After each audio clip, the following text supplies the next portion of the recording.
Morning, everybody. Egypt trying to broker a ceasefire between Israel and Hamas. So far, it's only half done. We'll have a live report on this move from Cairo and from Gaza. This is the News Hub at WSJ. I'm Simon Constable. We'll go first to Tamer El-Ghobashy in Cairo. Tamer, thank you very much for being there.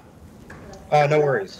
What are you hearing now about this deal? So far, only Israel has stopped firing in this ceasefire. It hasn't been reciprocated on the other side. Are we close to getting a deal? No, it seems like any hope for a truce, however temporary, has been dashed possibly in the past hour or so. Apparently, senior Israeli officials are saying that Prime Minister Netanyahu has authorized the Israeli military to resume strikes on Gaza in light of Hamas's rejection of the Egyptian proposal. Now, one of the things there is Hamas saying, it's not worth the ink it was written with, and also that they hadn't actually received anything. So that could call everything off. How urgent is it for Egypt, and how important is it for Egypt to get this deal done? Well, for Egypt, it's a matter of, their internal security, border security, since Egypt does have a border with Gaza in the Sinai, which is already a bit of a military zone domestically for Egypt. But it's also a matter of state prestige for Egypt. It has historically been the most credible mediator between the Palestinians and the Israelis for decades now. And for the new president, Abdel Fattah al-Sisi, there's a lot of pressure for him to step in and be seen as a strong and credible mediator as well. So there is that urgency. But as you mentioned, Hamas did say that they were never consulted on this ceasefire proposal, and therefore they won't accept it. Okay, Tamer, stay with us. I want to bring in Nick Casey, who's following developments from Hamas' point of view in Gaza City. Nick, what are you hearing? Well, I'm here in Market in Gaza City, and I've been just going around doing a straw poll, seeing what people think Hamas' next move should be.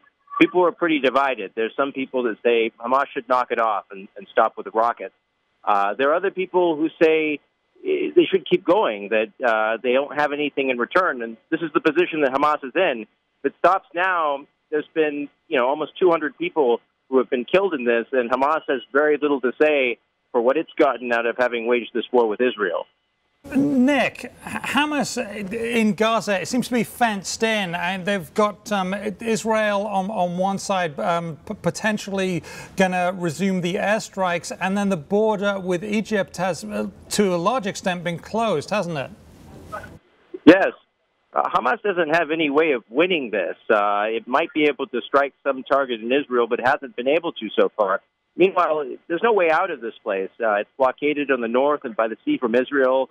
And Egypt has control of all the tunnels, which is where everything comes in. In fact, those tunnels are where Hamas got all of its money before Egypt ended up closing them because it charged taxes for items coming in through those tunnels. Nick, is Hamas looking for some sort of fig leaf that they can basically use to cover up the fact that they can't win this and get out of this with a little bit of dignity? Is that the idea that they're looking for and they can't find it right now? Well, they've had this war a couple of times before in the past, and that's always how it seems to end. Hamas is small and it's weak. It does have control of the Gaza Strip, but in terms of getting big concessions out of Israel, it hasn't been able to so far. The biggest thing that they want is an end to the blockade, and they didn't get that in 2012 when they started this war. And right now in Israel, no one's saying they want to give it that again either. It'd be hard to imagine Israel, after having done this campaign against them and received all these rockets over their head from Hamas, which they had to knock down, turning around and saying that it was going to open up Gaza again. So yes, Simon, at this point, it's just trying to find something that they can bring back to their people that they say they got for this high toll of death that they received from Israel. Thank you very much, Nick Casey in Gaza City. Stay safe, Nick. Going back to Tamer now. Tamer, what else can the Egyptian government try to do here? It's unclear, really. They don't have much credibility at the moment with Hamas. Abdel Fattah al-Sisi, of course, is the former military chief of Egypt who ousted the Islamist president, the first democratically elected president in Egypt, Mohamed Morsi, who had a lot more credibility with Hamas and was able to help broker the deal in 2012.